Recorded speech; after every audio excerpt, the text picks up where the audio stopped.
We had a miracle in this country in 1776, and we need another one. I want to talk first of all about what that miracle was. Previous to the founding of this country, the entire civilization of Europe was run according to a monarchical and an aristocratic system.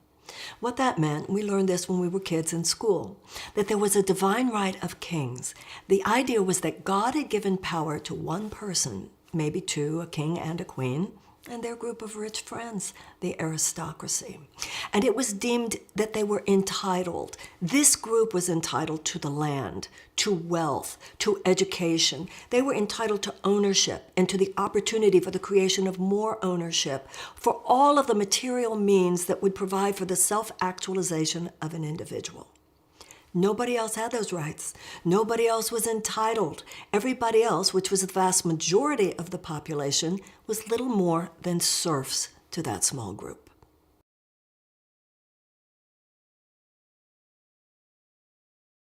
We have a problem with the psychological fabric of our country, as a low-level emotional civil war has begun in too many ways to rip us apart.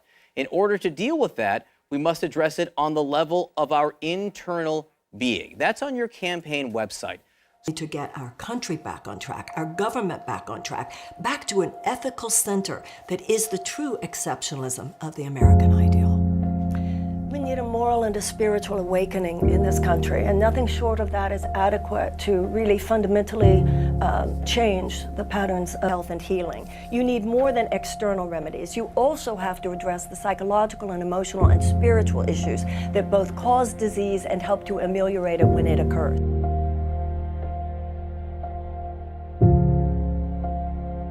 And instead, in our Declaration of Independence, it says that all men are created equal and that God gave all men the unalienable rights to life and to liberty and to the pursuit of happiness, and that governments were instituted to secure those rights.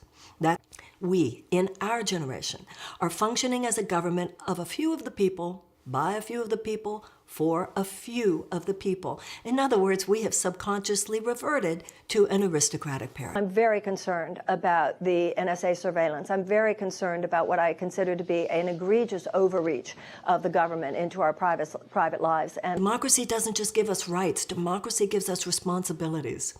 We need to live up to ours now. Right?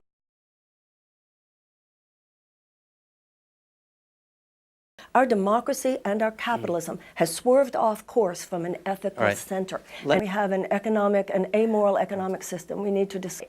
Our current economic system does not lead to a vibrant economy. It leeches when you have short-term profit maximization for huge corporations as your bottom line. You're allowing market forces to replace democracy as your organizing principle for your society. You're not building a strong economy, and we need to name that, see that for what it is. It is propaganda that serves a veiled aristocratic system. We want, of course, a vibrant economy in the United States. What you do is unleash the creativity and the productivity of the American people. You know, it's interesting.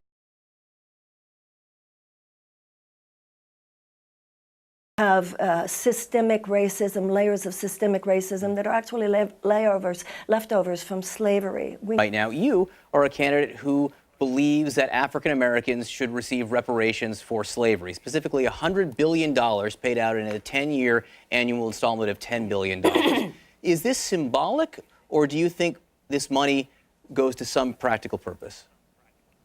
This is not symbolic at all. That, of course, was black code laws were passed in the American South, which ensured subpar social and political and economic opportunities for the former slave population. This was not addressed for 100 years until the Civil Rights Movement. And while the Civil Rights Movement gave Voting Rights Act, although that has been chipped away since 2013, and gave a lot of political opportunities that had not been there for the 100 years previous, it did not address the fact that we have not yet paid that debt. I believe $100 billion given to a council that would apply this money to economic projects and educational projects of renewal for that population is simply a debt to be paid. And until we pay it, we will deal with these issues.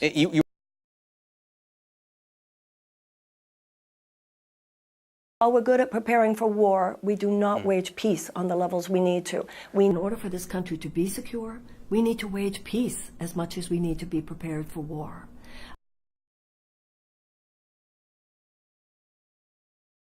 Number of proposals already out there listed on your website, some very specific. You call for universal health care, Medicare for all, make permanent the middle class tax cut, provide free higher education, including free tuition for public colleges, introduce government support for children's services, establish a Green New Deal. I certainly agree with many of the things that Bernie Sanders says, many of the things that Elizabeth Warren says. I'm simply